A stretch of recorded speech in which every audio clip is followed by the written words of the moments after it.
Many games will stand out for different reasons. You know, your first big first-class senior game, for example, which was Swansea against Caerphilly before it went to sort of regional rugby and before it went to the Celtic League and the Pro 14 and Pro 12.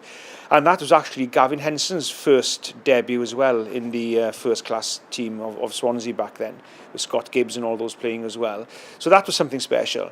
And then my first European Cup final then in the Millennium Stadium in Cardiff between Munster and Toulouse. You know, my first Six Nations match, England, Italy and Twickenham.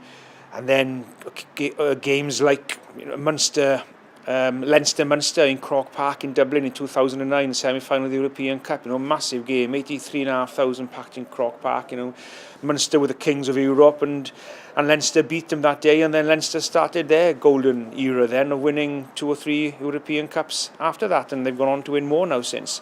So there's games that stand out for different reasons. But yeah, look, if I had to choose one or two, I think.